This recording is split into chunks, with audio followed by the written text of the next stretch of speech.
So now to just give everyone a little context, the day is split up into 4 different parts, and each part will start with a research talk to ground us in data, followed by a panel discussion, and then the last part would be the lightning showcase that will focus on different organizations that are implementing on-ground solutions around increasing women's agency. So to dive into the first part of the day, we will focus on the supply-side constraints around bringing women into the workforce. So I would like to welcome Professor Soledad Perlman, Assistant Professor of Political Science at Stanford, to present her research on what really holds young Indian women back from joining the workforce and drawing on rich insights from vocational training programs across India.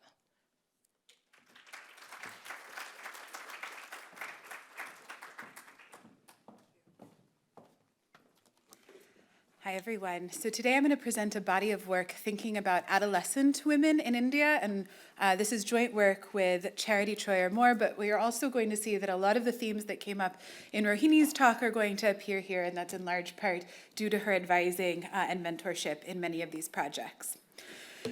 And so I want to start by really drawing focus to adolescents, particularly those between the ages of 15 and 24. And what we know is that 1/5 of the population in South Asia is within this age group, and that this comprises about 1/4 of the world's youth.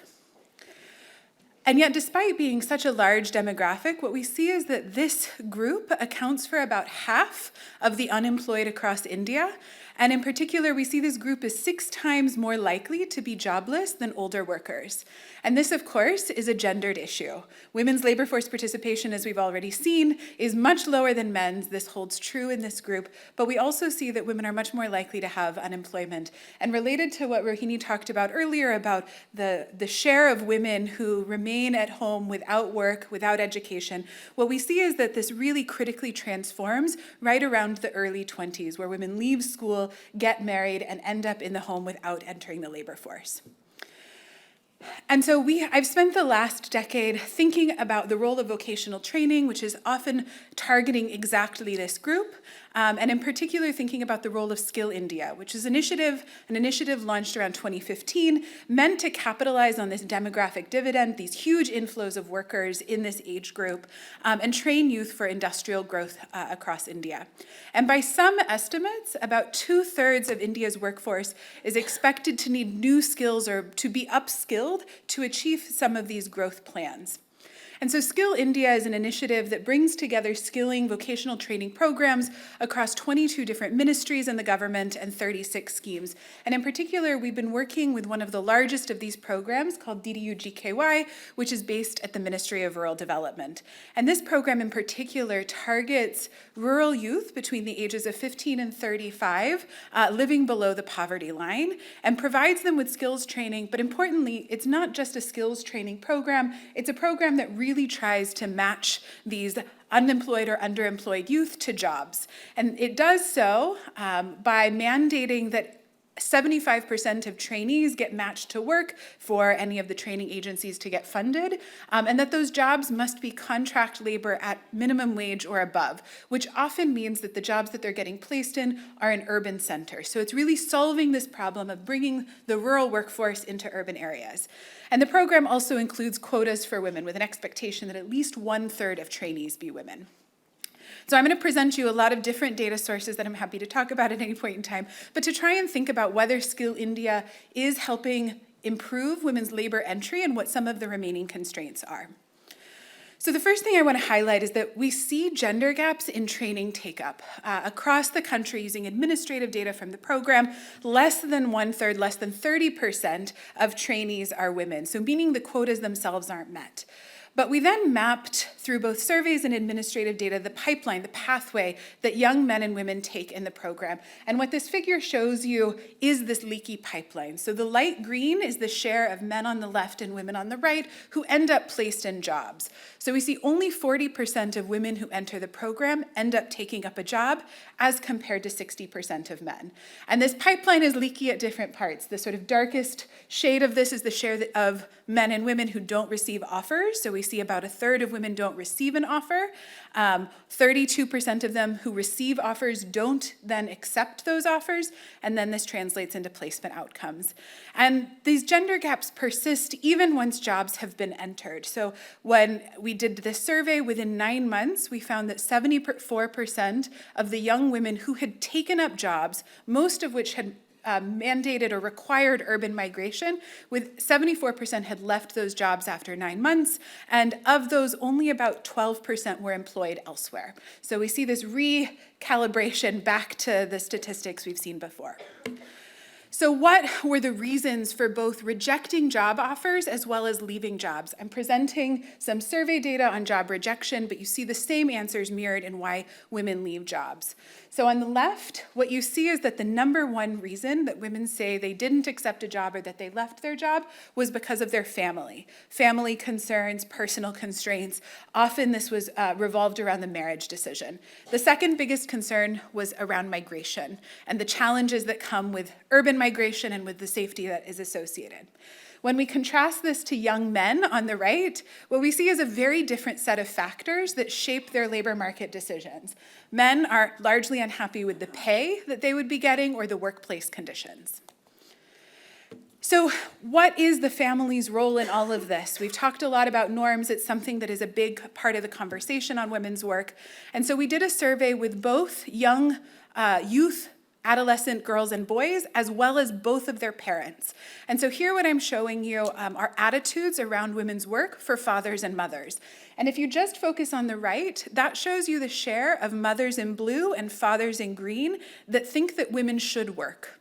And so in some ways you see evidence of what Rohini's answer to the question was, women vastly believe that women should be working. More than 80% of women state that women should be working, but we see this very large gender gap where fathers who serve as key gatekeepers to a much lower extent say that women should work. Interestingly, when you superimpose data from youth, so here I have young men in purple and young women in red, that gender gap doesn't just persist, it in fact widens, with young men showing even more or even less support for women's work than their fathers do, which suggests that generationally this pattern of attitudes is not changing, but also really highlights some of the marriage market concerns that might exist around women's work. I additionally wanted to highlight then when you asked fathers and mothers about their support for women's migration, what we see, women's and men's migration, what we see is that there's a lot of support on the left for allowing both young men in green, young women in blue to move to state capitals. But when you really think about movement to these larger cities like Delhi or places outside of the state in which they live, drop for women's migration is substantial, and that's where this gender gap really emerges. And thinking about this placement between rural and urban jobs is a constraint. And so I'm going to talk about one program that we tried to evaluate whether it would solve this constraint, and in particular, whether it would help increase women's entry into vocational training programs. And so DDU-GKY, this vocational training program that we studied, typically recruits both young women and young men through private training agencies, typically contract workers from outside of the community who by and large are men. And so we worked with a government innovation that thought about what happens if you localize recruitment, if you put the identification of potentially interested youth into the hands of local recruiters, largely women.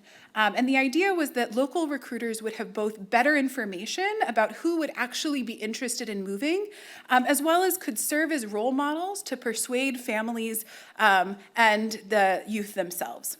And so the program that we studied was an innovation in ERISA that employed women's self-help group members, so members of local women's groups, to recruit youth. It trained them on the program, it trained them on job outcomes, and then it paid them to recruit youth, and they received more money the longer the youth stayed in the program.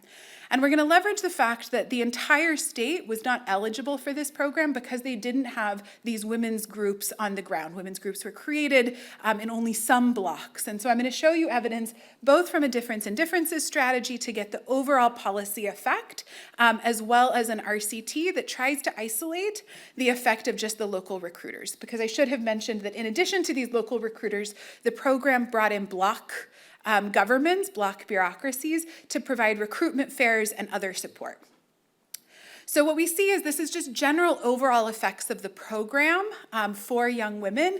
And what we see is this program did substantially increase young women's take-up of DDU-GKY as well as their placement in jobs. In fact, it about doubled it. And we see that it had very little effect for young men. So this program really was changing young women's engagement. But when we look at the RCT, where we were really trying to isolate, is it these local women recruiters that are having change? What we find is that that was not what was going on. These local recruiters who we randomized, there was no effect on their presence on women's enrollment. And when we spent some time talking to them, what seemed to emerge is that they really struggled to convince families that this would be acceptable. They didn't have normative authority to change the behavior of families. So what then drove this overall positive effect? We think and have some suggestive evidence that the recruitment fairs were a really important part of this. They provided and centralized information so that young women had more job opportunities available to them, and that gave women more choice over both trade, job location, and employer. And what we observe is that they're more likely to select into sex-segregated workplaces. So essentially, it allowed them to find work that fit norms. And so just to quickly conclude, what we see, like many others have shown, is that norms shape parental support for young women's work. Skill India helps to address many of the structural constraints that we might imagine, skilling gaps, rural-urban labor market information gaps, migration support, but families still play an important role in limiting training and job entry. And what we find is that local women recruiters don't serve as role models and aren't able to address women's concern, though this may simply be because they didn't hold normative authority in these communities, but that providing more job options may allow women to opt into more norm-abiding jobs. So thank you so much.